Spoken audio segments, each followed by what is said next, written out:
28岁大陆女演员谭松韵因演出《后宫甄轩传》《纯贵人》走红，后续接演多部戏剧及电影，人气持续窜升。但她从去年12月31日跨年夜在微博发文后，却宛如人间蒸发般神隐。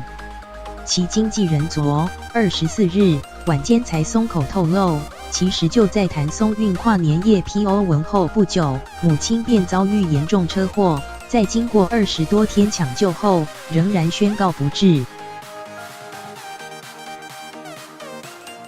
去年跨年夜，谭松韵在微博 PO 出甜美照，并写下再见2018，但随后却没有再更新动态，引起不少粉丝担心，纷纷私讯其经纪人方小叶状况。经过近1个月后，方小叶昨晚在微博松口透露，谭松韵在发完微博后几个小时，母亲与友人聚会后遭一辆车撞倒，伤势非常严重，当晚紧急进行开颅手术，并转到加护病房抢救。也因此，谭松韵在第一时间就赶回老家，守在医院看护妈妈，甚至许愿妈妈，只要你能醒来，我愿意拿一切去换。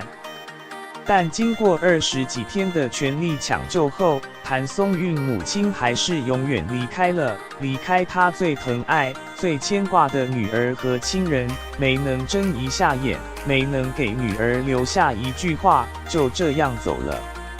方小叶表示，在自己与谭松韵合作近10年期间，谭松韵妈妈一直将她当作自己女儿般疼爱。在事发前1个小时，他们还在微信互发跨年祝福。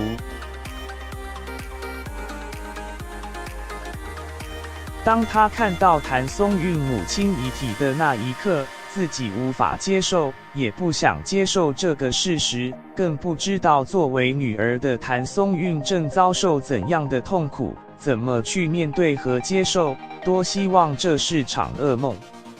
方小叶文末也写下，相信法律会严惩肇事者，还您一个公道，也呼吁网友们珍惜生命，安全驾驶，希望这样的悲剧不再发生。不少粉丝得知真相后，也纷纷致哀，希望谭松韵节哀，并能好好照顾自己。